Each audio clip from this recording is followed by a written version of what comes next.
What up? Episode 4, Back of the Class podcast. I'm Juan Cadavid. I'm Zach Dionne. And once again, you could tell that we are Esteban-less for the second week in a row. Oof. Esteban is on assignment in Kansas City, taking a tour of the Strange Music Compound. So keep an eye out for that on Fuse.tv. So this week we're going to do things a little bit differently. Zach, why don't you tell them how we're doing it this week? We're going to kick it off with a little pop culture, and then we're going to hit the hip-hop and then come back to the pop culture. And we're going to have a guest join us for the hip-hop. But Juan and I just wanted to talk quickly about The Dark Tower. So do you know what The Dark Tower is, Juan? What do you know about it? All right, here's what I know. I know it's a Stephen King book series. Mm-hmm. I also know... Am I wrong? Is that not a Lord of the Rings movie also? Or is that... The Two Towers. The Two Towers, yeah. All right. But I do know what it is because it's such a big deal, especially because it's Stephen King, and Stephen King is like... But you just kind of know it exists. Yeah, I know it right? exists, and I know loosely what it's about. Right. It's like, it spans every genre Yep. imaginable. Yep. And it's like, the main character is like a gunslinger and all this stuff. That's as much as I know about it. You could probably shed some more light. Okay, so we're talking about it because after months and actually years of rumors, it's now, I guess it's been really going to happen for a bit, but now it's really, really going to happen because Idris Elba and Matthew McConaughey have been cast as the lead and the bad guy. Which is awesome. It's very cool. It's a great reverse whitewash going on with Idris Elba because the last gunslinger is a white dude who looks a lot like Clint Eastwood on the book covers and kind of in Stephen King's mind. And it's honestly Matthew McConaughey would be he would fit who people might have had in their minds for the gunslinger, and it's just such a cool. I like it, man. It's such a cool reversal, and he's going to be great. And Matthew McConaughey had been teased to do this role, it's called the Man in Black, and it's also called Randall Flagg. It's this guy; he has many names. Right. He takes all these different forms, and he was teased to do that in The Stand because this villain exists in The Stand and in The Dark Tower. And hopefully he'll still do both. But so, okay, The Dark Tower, it spans all genres. It's until very recently when Stephen King made a little mystery trilogy. It was his only series with sequels. Sure.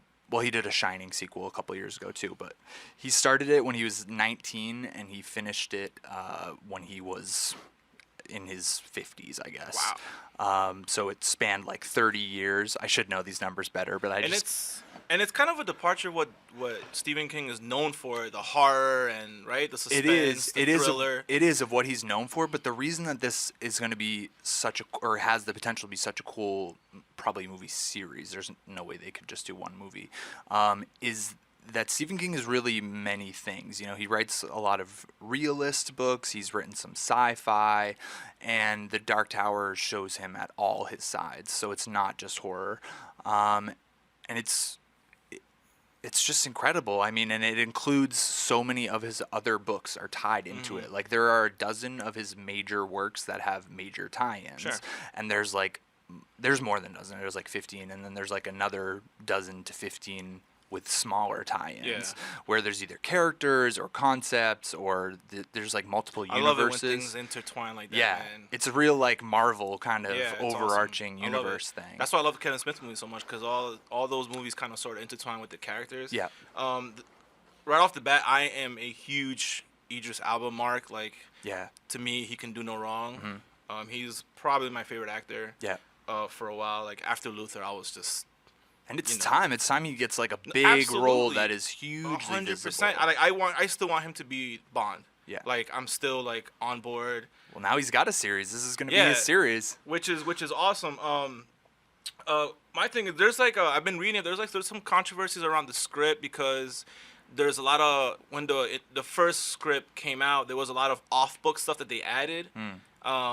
And from what I've been gathering on the internet, there's still some off-book stuff that's still there, which is scaring people. This first casting news before these guys that seemed like the most concrete a couple weeks ago was an actress.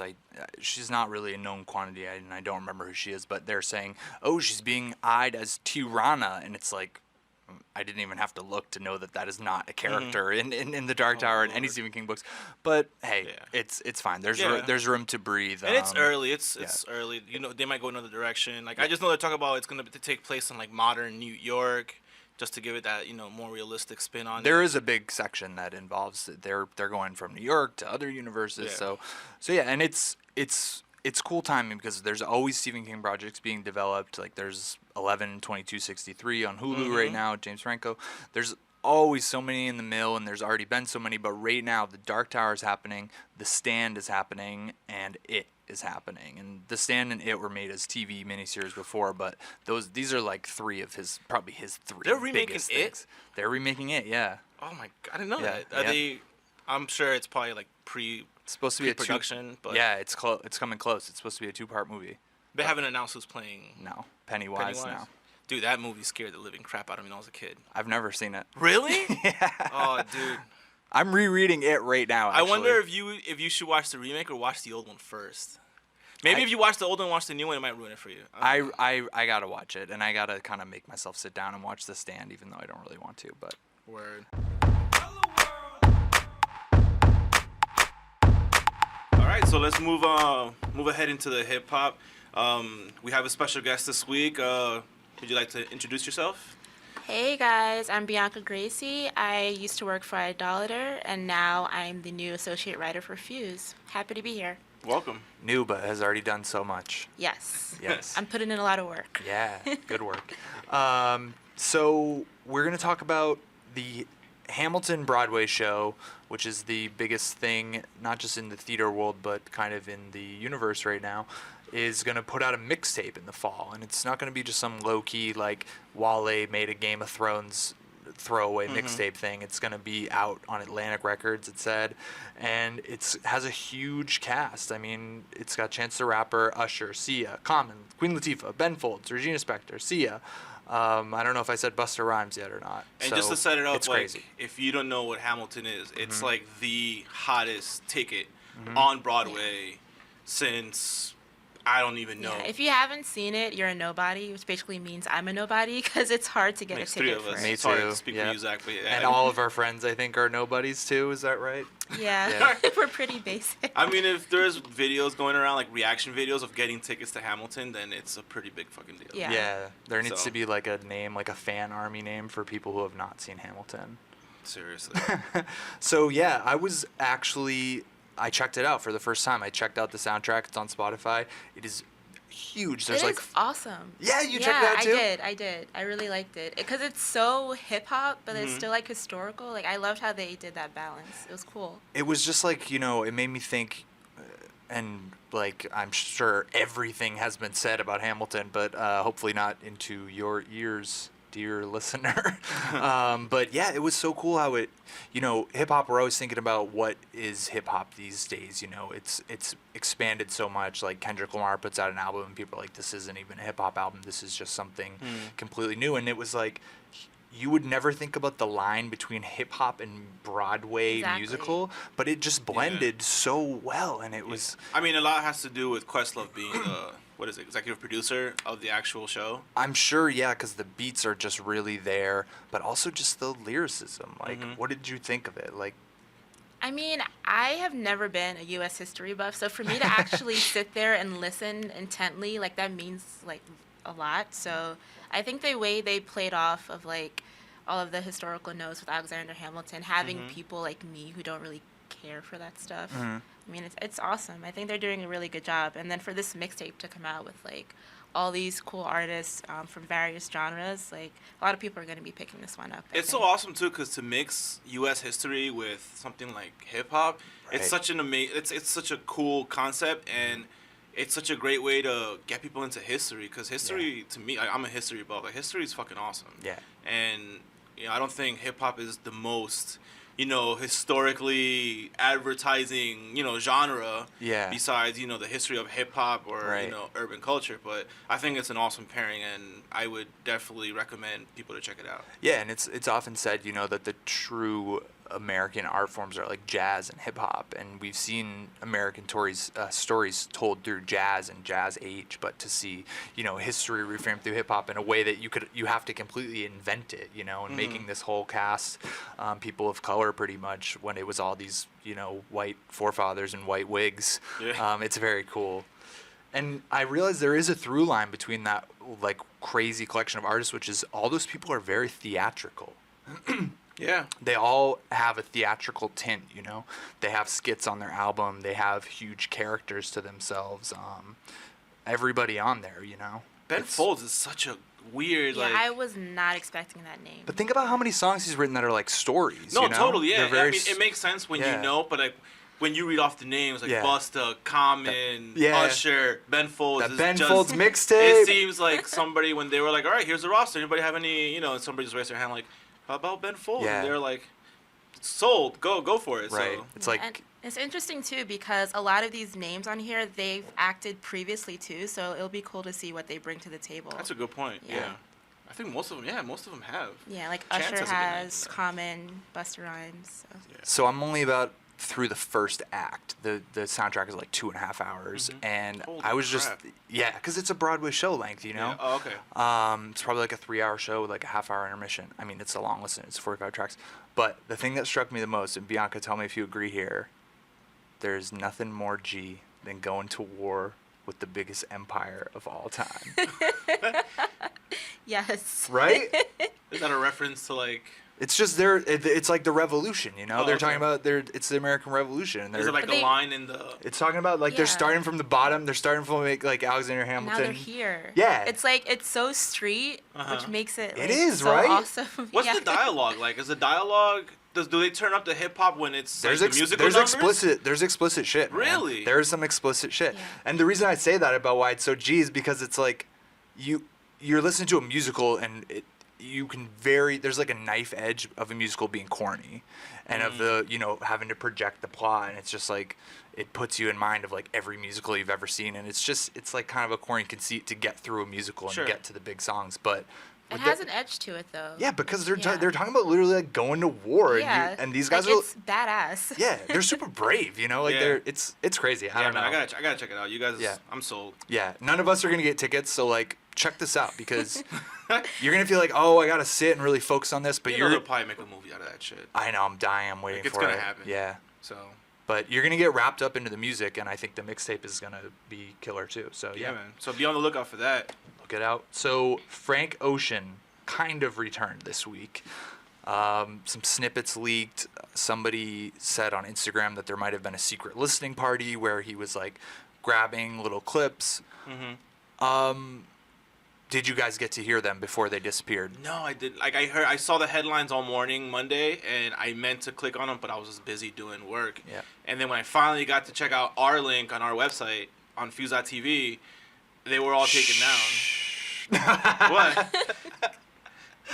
No, we had it forever. You did. No, I'm just kidding. Because Like- it was disappointing that people had to come to the site, and I wanted them to be able to hear these Yeah. previews, and they were just gone It got so taken fast. down so quickly. It's But not our fault. I was one of the lucky few who actually got to listen to it before it got taken down. So I got to listen to it. I wrote it up in the morning, and you know, it sounded like it was being recorded from a car next to another car on the freeway. This is probably in secret. Like the dude probably turned on his record on his phone and just put it back in his jacket. Yeah.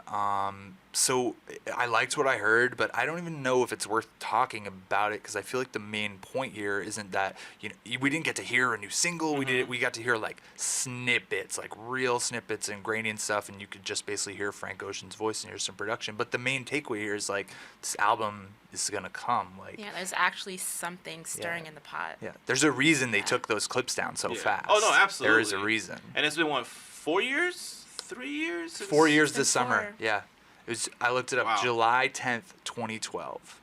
I wonder if it was just like, hey, everybody come through to my crib and we'll, you know, hang on. Then it's like, hey, guess what? I'm gonna play songs from my unreleased Yeah. album. So maybe it was like not an industry listening Yeah. party, which makes it even like it kind of raises the mystique a little more actually. Yeah, like who was there? Yeah.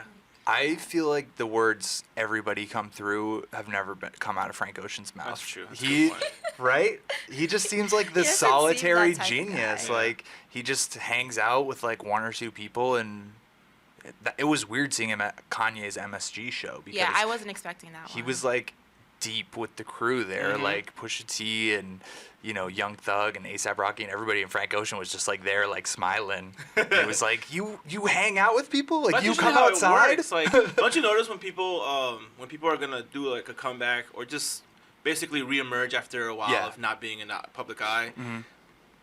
When anything leaks or any word of like up and coming teasing or whatever, Yeah. they just start showing They start up, showing up. up. like out of nowhere, like Yeah. like oh shit. Yeah. So it adds to the whole anticipation Yeah. to the inevitable body of work. So Did you guys ever get to see Frank Ocean in any of his like 12 performances he's ever done? I No. saw him at Bonnaroo 2 years ago. Did you like it?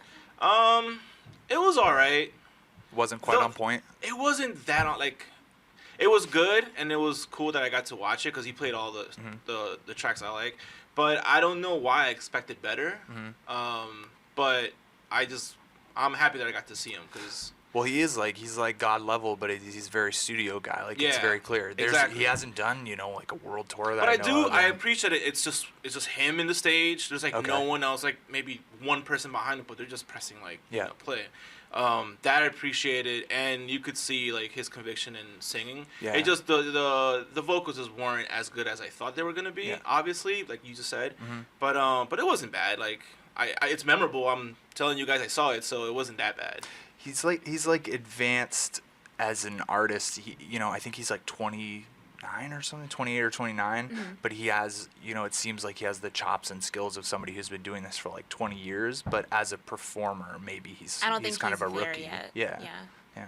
I agree. Because he's just so like enclosed within himself. I don't think he has that like charisma to be on the stage. So hopefully with this new era, he could work on that. You guys got to look up Bianca. I'm guessing you might have seen this. Juan, I'm guessing you haven't. And everybody listening, you got to look it up. Did you guys know he wrote the Beyonce song "I Miss You"? Yeah. I did And actually. have you seen him performing it live on YouTube? There's That I Yes. haven't. I mean, Oh, But I know my he wrote it. God, that's like it's just him at either piano or a keyboard. There's a I think couple it was versions. piano, and like it's honestly like tear jerking It's- because it's- I like his version better than Beyonce's because Yeah. he shows more conviction. Yeah.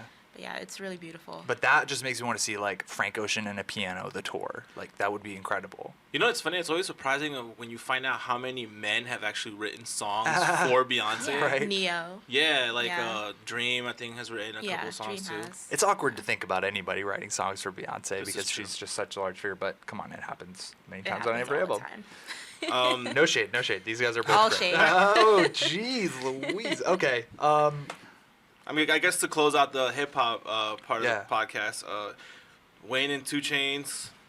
How do you say? Is it Collie? It's Collie Grove. Collie Yeah, it Grove. was like Collie Grove. But yeah, Yeah, Collie Grove. comes out tomorrow. Like, Yeah. Just, Friday, March 4th, tomorrow. I'm so ready. yeah, I'm So super ready. ready. I've been like dying for some Release day entertainment. out of the blue too. Yeah, which Yeah. is Thank you, Kanye West. yeah, that seems to be like the new shit, man. Which is cool. It's fine. I don't mind it. What's Kanye's involvement? Because he was the first one to tweet out. He said project like between me, 2 Chainz, and Wayne, and Yeah. it's like it looked like the art was Donda art, and maybe Kanye did a couple beats, but I wouldn't be surprised. the very few times Kanye and Lil Wayne have overlapped quite a bit, and every time it's been great. Yeah. Let the beat build on the Carter. Oh my God. On Carter 3. I'm just happy I'm gonna get some comedy out of Yeah. because like we've talked about in the podcast before. Yeah. I listen to 2 Chainz and Wayne as like that's my entertainment, like my comedy. They're 'cause fun. Their Yeah. lines are like comedy to me, especially like the punchlines. Yeah. And it's like a inside joke with me and my friends. They're funny so guys. I can't wait to see what lines come out of this because it's 2 dudes with like ridiculous lines for days. So it's gonna be nothing but good material, I think. I promise you guys, come to fuse.tv by the end of Friday, and we're going to have the best lines for you, so you could just get one up on your buddies for cool texts for the weekend. 2 Chainz and Lil Wayne one-liners. And then just wanted to shout out that there's been a little bit of Drake Views from the Six news and rumors this week, and a little bit more Kanye TurboGrafx 16 album stuff. And we have complete guides to both of those albums on, Yeah, make sure you on check that fuse.tv, stuff so out. come check it out, yeah. Cool. All right. All right. Let's talk some TV and movies, man. Oh, In the last 24 hours have been so jam packed with news across the board on all genres, Yep. but we finally got the new Ghostbusters trailer. Yep, we about got time. Yep, Bianca came straight into work and just started jamming out that trailer. Oof. Yeah, I just saw it this morning, and I mean, up until now, like Ghostbusters is very close and dear to my heart. Mm-hmm. So ever since talk of a reboot coming or a remake, I've been very on the fence. It's been like 20 years. It has been 20 years, but it's so good and it holds up. Like if you watch Ghostbusters, it still holds up. Yes. To me, anyway. I was pleasantly surprised. I like what I saw. What did you guys think? I mean, I feel like really young saying this, but I never watched the original Ghostbusters movie. Okay. But I know I'm almost 25. I'm getting there. It's okay.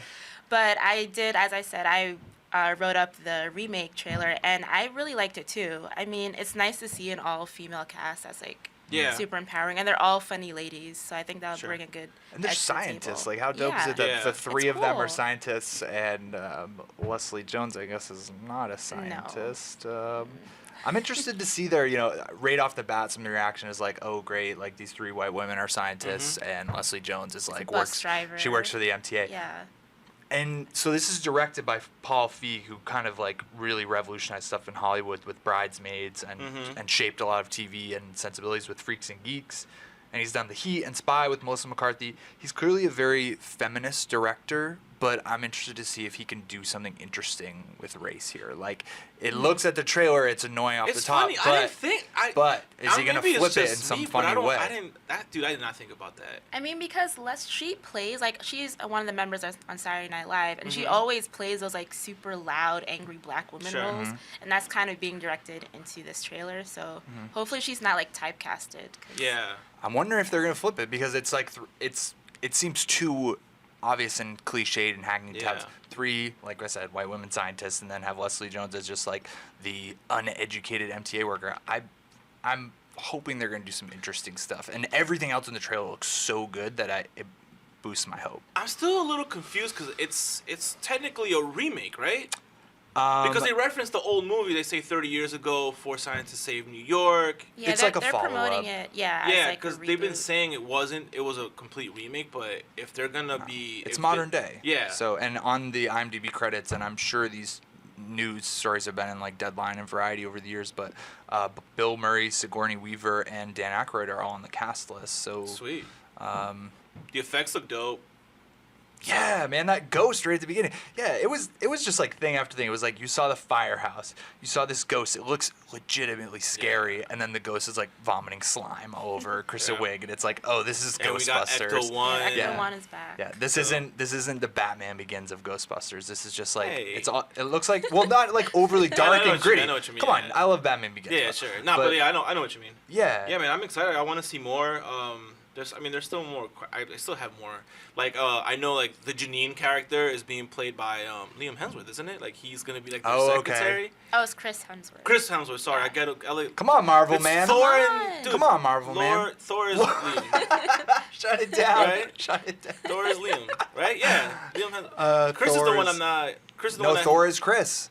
I thought it was. Liam's the young guy. Yeah, Liam's the young Because guy. it's my Liam Hemsworth and Miley. confused. They're youths. Ah. Yeah. See, I don't follow Miley's.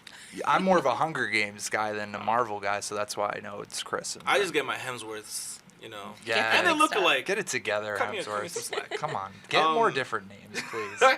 Let's move on to the juggernaut of, media streaming, Netflix, The man. juggernaut of the Holy crap. world, man. Yeah, This seriously. is the only thing that's bigger than Hamilton. It's Netflix.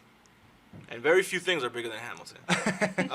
These days. I mean, right off the bat, man, House of Cards season 4 drops tomorrow, Yep. March 4th. I'm super excited. I'm a huge House of Cards fan. Mm-hmm. I think Kevin Spacey's just incredible. So is Robin Wright. The whole cast is really good. What do you guys? Are you guys big House of Cards I fans, never or- watched, but all of my friends are always tweeting about it, so I feel kind of like FOMO whenever I'm on my timeline. So I feel like I should get into it. So.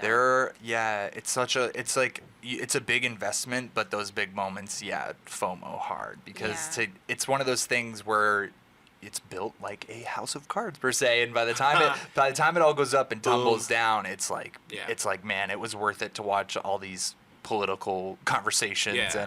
But you know what is so cool is that this is the 4th season, and that's like HBO level. Like all of a sudden, Netflix. Yeah. You know, The Wire is 5 seasons. The Sopranos is I think 6. Mad Men is 7, I guess. But it's getting up there, and it's renewed. And Orange Is the New Black is renewed for 3 seasons. Netflix is doing its thing. No, they are definitely just. They're the new HBO, basically. I know, because to go for like 4 or some of these 6 or 7 guaranteed upcoming years, it's like that's big. And I don't see any of these Marvel ones that have come out losing steam and not getting the same treatment. So yeah, man, Netflix is definitely kicking ass.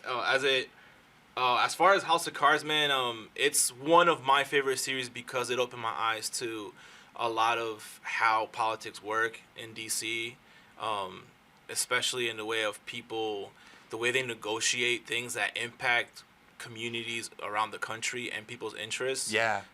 It's very eye-opening, and the way they portray it is very well done. I mean, I know so little about it that I kind of have to take the show at its word, but it seems very convincing, and it seems well researched. It seems very realistic, and as well as being soap opera-ish and like action movie-ish, almost sometimes dramatic. Yeah, and for a person like I follow politics very on the surface. I don't. Yeah, I'm the same way. Yeah, like I don't read the Times. I don't watch Meet the Press. But I do like to know what's going on because obviously it impacts us. Yeah. Right. But it definitely opened my eyes to a lot of things I didn't know the way they worked. So that's my biggest takeaway. And if you're going to get into it, and you've chosen this time to get into it, the way I watch House of Cards is, lockdown. No big ambient noises. You got to concentrate because it's very dialogue heavy. So you kind of want to concentrate on what's going on because if you miss something, you might miss a major plot turn or plot, line that that if you're not paying attention, you're gonna. Okay, so basically, House of Cards is not suitable for Netflix and chill. Like you have to actually focus. Oh yeah. Okay, so you have to focus. Yeah. All right. Got Netflix and focus the fuck up. Seriously. So Juan, you seem like the Netflix god to me. Like it seems like every Monday a new show came out on Netflix. You come in and you've seen 9 episodes. I do binge. Like that's. What are the ones that you've like plowed through in the last year? It seems like you just have a really high batting average for Netflix shows. Jessica Jones just blew me away. Last fall, I binge watched it like that whole weekend just because it was so good. Narcos is I'm Love Colombian, Narcos. so I was drawn to it automatically, and I loved it. I can't wait for the next season to come out. Daredevil's coming back in next week, a couple of weeks. Can't wait for that. And I just started watching F is for Family, which is Bill Burr's animated series. Cool. And it's fucking hysterical. You are the Netflix god, man. I don't think I am. It sounds like it. Really? Yeah. Do you watch more Netflix shows than that, Bianca? I don't. No. Really? I need to one up my game here. I really like the comedies. I feel like when we're talking about how Netflix is the HBO in terms of how long they've kept these shows around and stuff, they're really like a network in how consistently kind of revolutionary feeling their comedies are. Like there's no show like Unbreakable Kimmy Schmidt. Or like Orange Is the New Black. Or Grace and Frankie, yo. Like What is that? Grace Never and heard of that Frankie. one. Yeah, me neither. Yeah, because this is like the old women show. Like it stars old women, but it's a great show. It's Lily Tomlin as like a stoner Earth mother, like 70-year-old woman, and Jane Fonda as like a diva kind of ex-trophy wife woman. Oh, okay. And their husbands. I know what you're talking Their about. husbands have been having an affair for decades, and they all divorce, and the husbands go on to like be married, and Grace and Frankie are living together. It's a great show. There's no show like it. I know what you're talking about now. I haven't watched it, but Yeah. So you've seen the whole thing? I've seen a bunch of it. Like I don't get sucked into much stuff. My wife and I watch really different stuff. We just kind of land on different shows randomly, and this was one that she ended up on like a vacation, and I don't usually get sucked into what other people are watching at my house, but I got sucked in and I saw a lot of it. I liked it. Yeah, and like I said, Kimmy Schmidt, that Bojack Horseman, this animated show. I tried. I'm taking notes in my head because I feel so lost. Do you see it around in your timeline a lot, like these shows? No. I see F is for Family. Okay. That one's been buzzing, so I'm going to check that one good. out. Bojack Horseman's a very interesting animated show about Will Arnett. Yeah. As a alcoholic, washed-up TV star who is a talking horse. I tried. Oh. Tried? I tried. A lot of people tried and couldn't, but I just couldn't. There's like a subtle genius that builds with that. And Master of None. What do you guys think about Master of None? I love that show. Well, I'll let Bianca go first because have. I mean, thoughts on. I really like Aziz Ansari. I think he has a very like awkward sense of humor, which is kind of what I relate to. So I like the show. I feel like it's very New York too. Yes. So when you're watching, be like, oh, I've been to that place before, and like it's really cool to see that.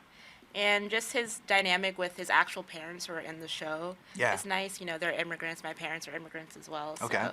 it's a very relatable show, and it's funny to me too. Sure. I mean, I liked. I watched the first, I believe, 3 episodes. I like the observations in them because I could relate to some of them. I'm not the biggest Aziz fan. I've never have been. I've tried. Yeah, I'm sorry. I tried, and it's just and it's funny because I have a very close circle of friends, and we're all friends because we find a lot of the same stuff funny, and across the board, like none of us like. Oh wow. Yeah, and it's like, you know, and we all like, you know, George Carlin and like old comedians, newer comedians like Bill Burr. We love Bill Burr.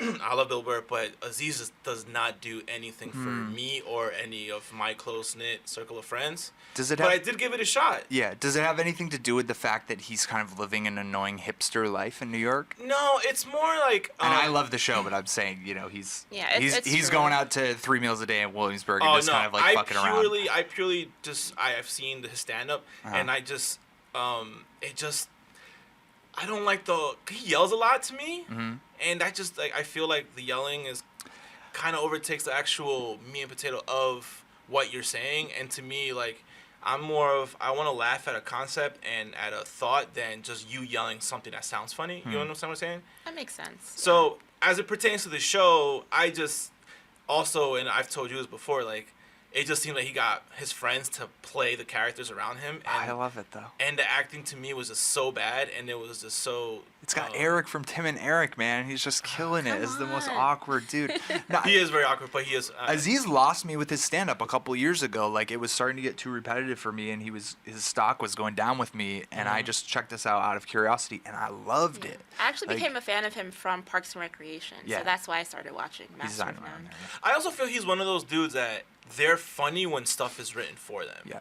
Like that's how I feel about Tracy Morgan. Like Tracy Morgan to me is awesome when I watch him in movies and in like skits, but when I watch his stand up, I just don't think it's funny. Well, how about, and we got to move on, but we've been talking about kind of the content, but just the panache of these shows. Like House of Cards looks so expensive and so nice. And And it shows. can we agree that Master of None, it's like, it's very filmic, and it's very, he's making like little short films. It reminds me of Louis, and I just appreciate that exists whether you like it or not. You know, that he just gets to make something that's his own kind of Woody Allen movie every episode. Like and that's awesome. That's cool. awesome for him Yeah. and for his fans. And so. for Netflix, like good job, like Yeah. giving strong voices, and it's somehow it's all actually hanging together in the comedy realm, especially. I feel And like Orange they- is the New Black, of course. They do an amazing job at knowing what shows and what concepts need the money for the type of production that they get to the ones that don't. So, yeah. But there are so many Netflix shows that I have never seen an episode of, and that I don't know if anybody has either. Do you guys see those things? Like, Marco Polo. I mean, I think that was a Dude. little popular, but there's Sense8. Sense8. I was yeah. really hyped for Sense8. Apparently, that's really good. Yeah. I Yeah. don't know personally, but There's like 10 like crime shows, like Yeah. all starring what's her name, Gillian Anderson from X-Files. Yeah. I feel like. it's hard to keep up because Netflix keeps like pushing these shows out. Yeah. Yeah. What do you like, Bianca? Because you. I haven't- love swear Orange by? is the New Black. Yes. Okay. That is my jam. They put out a teaser trailer for their season 4 Mm-hmm. coming up soon, and I'm really excited about that because I mean it's all girls cast, like they're really funny, very Yes. dynamic. So I'm really excited for that to come out. Is anybody coming back or anybody leaving the show? Not that I know of. I feel like they're all the same Right. cast members coming back. I mean, like but- from a few years ago coming Yeah. back, say. Yeah, it's maybe the best cast that exists on Yeah, the TV. cast is great. Like, it's I love the first 2 seasons. Third one lost me, yeah. unfortunately. It's one of those shows where if the drama starts to get repetitive or it starts to just feel kind of claustrophobic in that setting, like The Office did too, say, I think the cast can like beat it because I get big laughs every episode. Yeah, and because my they're heart gets all warm. they have so many different personalities, so it's easy to find your favorites. Absolutely. Yeah. Or to give, like Uzo Aduba, her character Suzanne, who I refer to continue calling Crazy Eyes because it's just ridiculous. Everybody knows her fucking name. Like she got a lot of shine in the 3rd season that was like overdue, and like they can just kind of close their eyes and spin around and point their finger at any like, character. Oh, you get a and- storyline. Yeah, for the you get a season. story, Yeah. and You you get get a a story. storyline. I just wonder what's gonna happen because I didn't finish watching the last season. I just wonder what's gonna happen when Piper finally gets out. I don't know if that happened in season 3. Spoilers. I don't know. I don't know if you guys know, but like, does it continue with her outside of the prison, or does it stay in the prison and then are they gonna revolve a new cast, or are they gonna follow someone else who's still there? I feel like she'll get out soon. Yeah, soon. I mean, I'm kind of over Piper. I don't watch Orange is the New Black for Piper because she's one of the more annoying does, characters. you know? Yeah, she's I agree. she's so gag worthy. But I feel like it would be cool to see someone being like in the next rotation. I feel Yes. like, yeah. Definitely. 'Cause I feel like her story's kind of Freshen played it up a out little now. bit, Yeah. And a great way Yeah. for Netflix to continue shaking it up, you know, like Absolutely. they can do whatever they want. What are you guys gonna be listening to this weekend? Well, I was listening to a lot of Justice League, their last album from January, because of the old Kanye they remixed this week. That is Yeah. incredible. The beat is just, they remixed the I Love Kanye acapella from Pablo, and it's just unbelievable. So I was listening to a lot of that, and I was gonna listen to more until I found out that Cali Grove was coming out this weekend. Uh-oh. So I think Shut I'm it gonna- down. Yeah, I think I'm gonna be bumping that. Cause I need some new So 2 Chainz nice. Wayne lines in my life for the Cool. repertoire for the game that me and my boy play. Yes. So that's where I'm gonna be hitting. Like I hard. said, come to Fuse tomorrow afternoon for a cheat sheet. Yeah. What about you guys? Well, singles wise, I've been bumping Ray Shremmerd's By Chance. They did like another collaboration with Michael Made It, and I'm a Yes. huge Ray Shremmerd fan. No one can tell me otherwise. They are amazing. So By Chance, I'm really hitting up. And then there's also this rapper named Jazz Cartier from Canada, and he put out a mixtape earlier last month. But I'm kind of getting into his older stuff. Sure. And he has a song called Holy Shit, which is super dope. Like Cool. he kind of sounds like the Canadian version of Travis Scott. So, and I love trap music. Auto-tune? No, it's not. It's Oh, not. thank God. There's some auto-tune, but it's not like overpowering. So Okay, he kind good. of finds a good balance. But it's like if you want to get turned up, like bumps of Jazz Cartier, All for the right. trap. Nice. Yeah. I like Cool, that. thank you, Yeah. Bianca. I am gonna do a curveball, and I'm gonna listen to a comedy album by Wyatt Cenac. Do you guys know him? He's on The Daily Show. No. He does a show in Brooklyn every week called, I think, Night Train. He gets a lot of great comedians. He's just a hilarious guy, and he has a comedy album, and I don't know if he has had an album before. I haven't listened to one. If he has, it's called Furry Dumb Fighter. Oh. Furry That's interesting. Dumb Fighter. Fighter. Yes. So he's great. He's done a lot of really interesting podcasts recently with Another Round, with WTF with Mark Maron. He's an incredibly interesting and funny guy. And I think I'm going to keep diving into this Hamilton, trying to wrap my mind around it, which is Yeah, I need to easy. check that out Once too. he Yeah. put me on, I was like, I can't stop listening to this. Like I was like bopping my head in my desk. I was like, this is actually pretty cool. Now we're going to want to talk about Hamilton to everybody. They're going to be Yes. like, we've They need done to get it. with the program. So, but, honestly. wait, They've- you- they're probably all with the program, though, before us. So do I you don't just know. listen to the whole show just without watching? Is that basically what it is? I You just said you went through Act 1. I put it so- on this morning while I was getting ready, and I listened like focused on the walk to the Okay. train, and then the beginning of the train, and then I started taking some notes, like fucking around on my phone on the train, and it kind of was fading in and out from background to like foreground, and I was just like, this is very pleasant, Cool. Sweet. So yeah, All right. cool. Thanks so much for coming on, Yeah, Bianca. thanks, Thank Bianca. you. Where Thanks can for having where can me. the people find you? So I am on Twitter at Bianca N Rogue. That's EN Rogue, and I'm a certified troll. So if you love shade, definitely follow me. Follow Bianca. I'm at the U's Juan con queso, JUANCONQUEZO.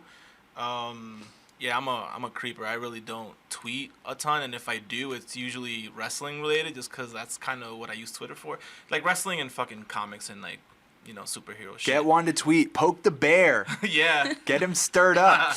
I'm at Zach Dionne, ZACHDIONNE. Thank you guys for listening. Hit us up with the back of the class hashtag. And we do check, because there's some people hitting us up with questions, and we will Yep. discuss the subject of people asking. So we Yep. definitely check. So keep them coming. Yeah, we're going to build some segments off what you guys want to hear. So thank you so much for listening. Word. See you next time. Esteban will be Peace. back, hopefully. Not.